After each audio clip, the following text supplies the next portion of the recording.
In this video, I'm going to show you how you can make money trading NFTs. I'm going to show you some NFT flips I did recently that made almost 2,000 US dollars. And these were all within the same collection. Now, this is a beginner-friendly video. You don't actually need any software for this or any experience at all. Once you understand the method I show you here, you can literally go and implement that straight away. So the best platform at the moment when it comes to trading NFTs, to learn anyway, is OpenSea.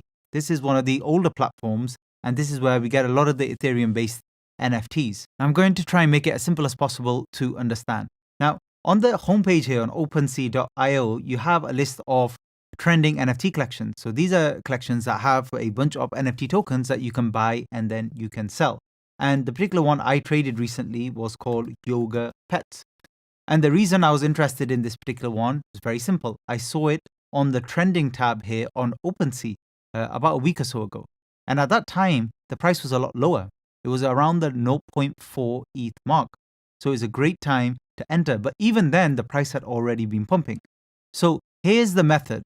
And here's the theory behind it as well, which I'll discuss in just a minute. So once you found a trending collection, it can be an old or new collection. It does not really matter. Basically, once it's trending, there's volume in the market. More people are transacting in that particular NFT, buying and selling. And generally, when there's more volume, usually it will lead to a pump.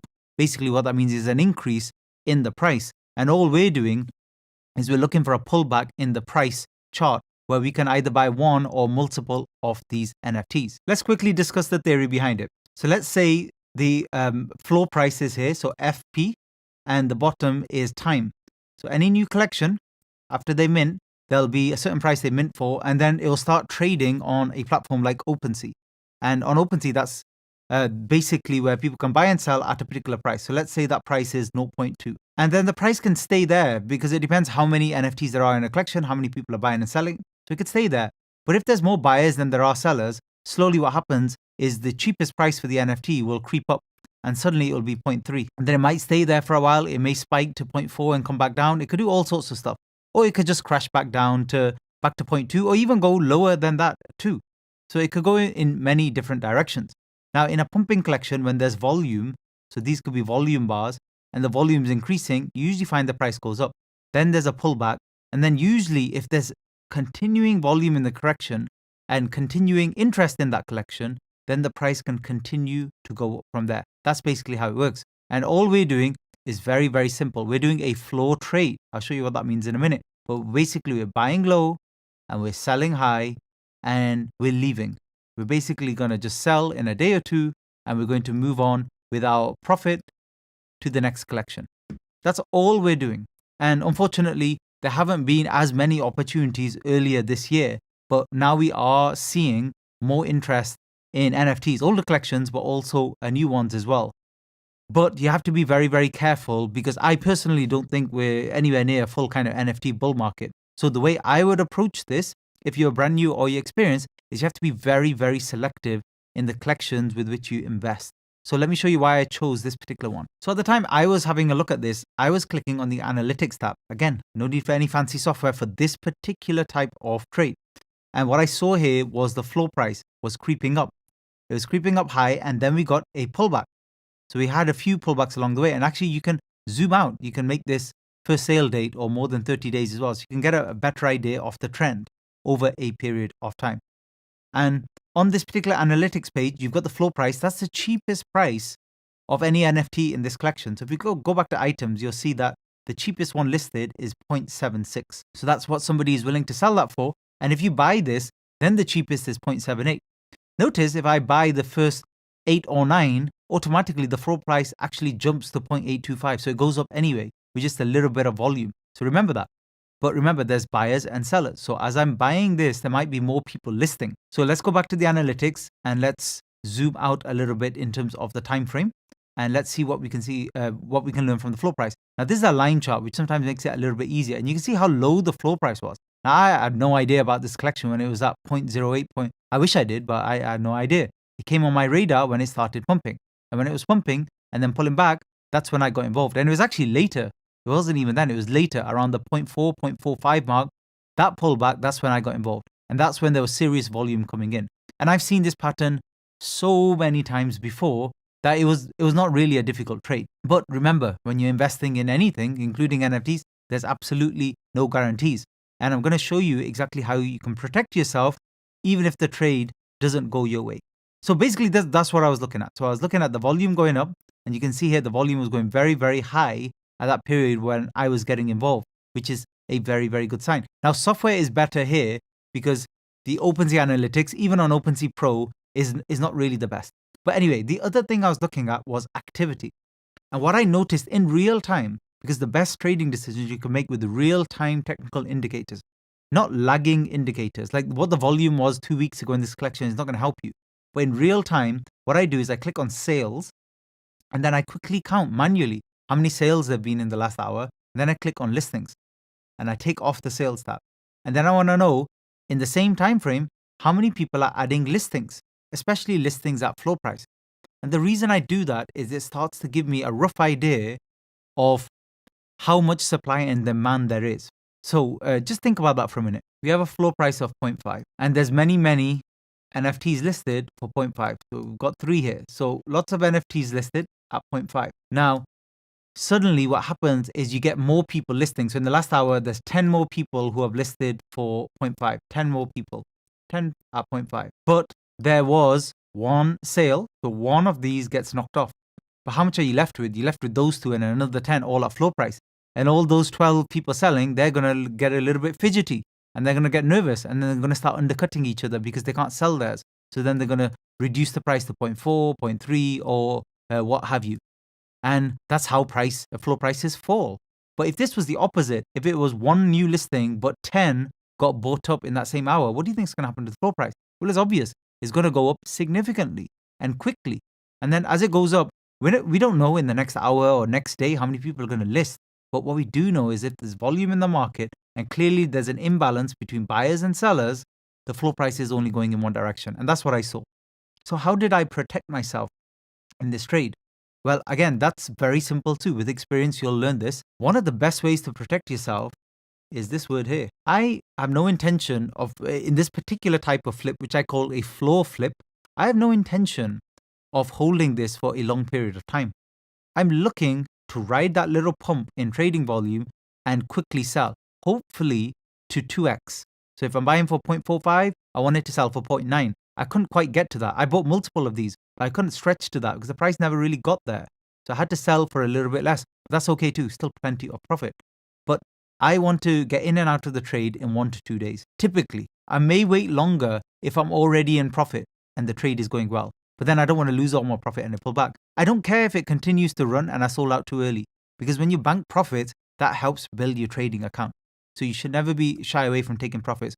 One thing a lot of you who have been involved in NFTs longer will have learned is it's actually way better to take profits early than hold for the 1 or 2 unicorns that you can't predict before the fact. So hold for a short period of time, especially if you're a beginner, whilst you're practicing. Now, what happens? So if you're in profit, you can hold and see how it goes.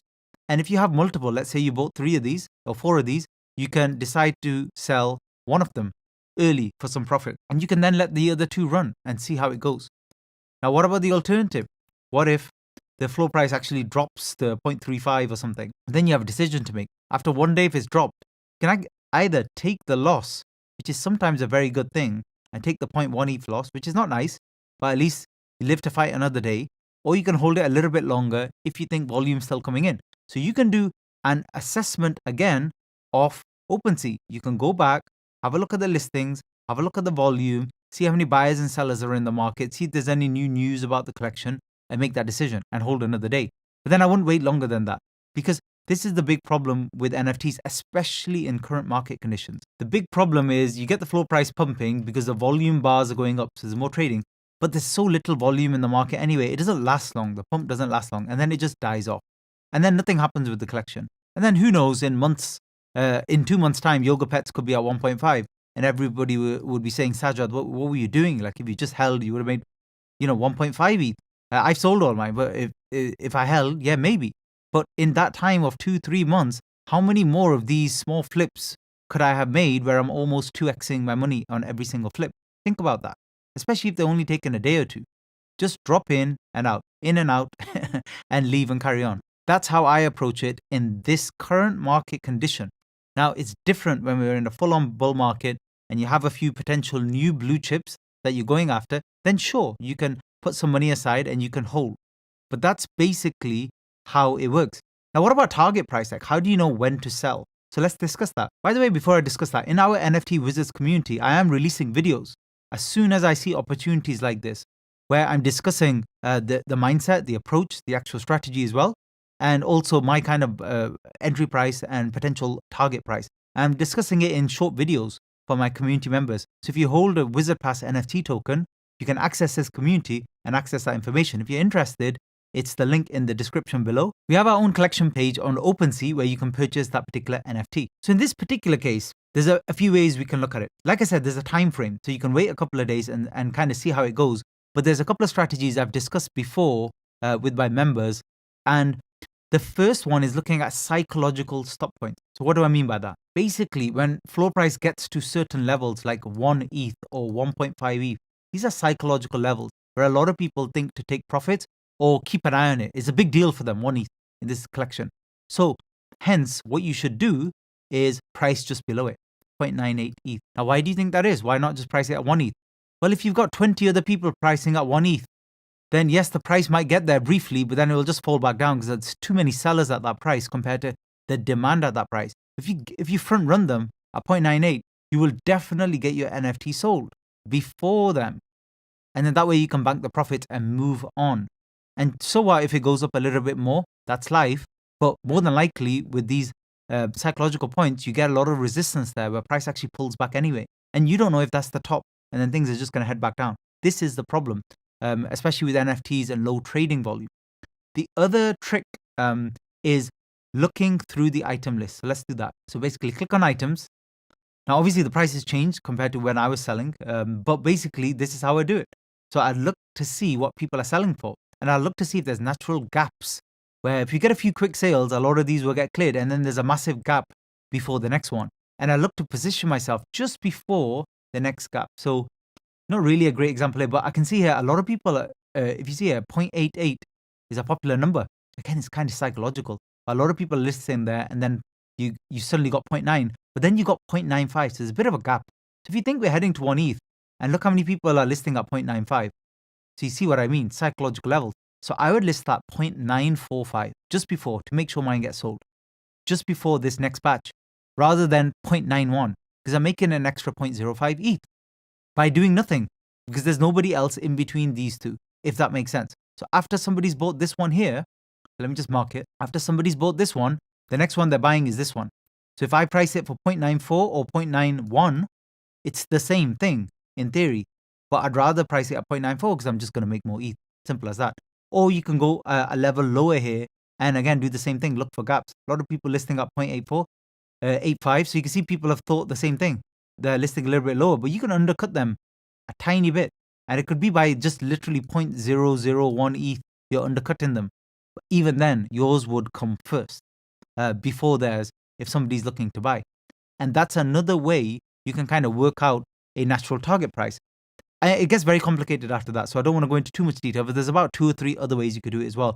But that involves looking at the analytics and looking at support and resistance levels and trading volume, which I won't bore you with right now. Main thing when it comes to trading NFTs is, again, just to summarize, understand that right now you have to be extremely selective. So on OpenSea, on the trending tab, for example, look and see what's trending. It could be an old collection, it could be a new one. Have a look at the analytics and see what's going on.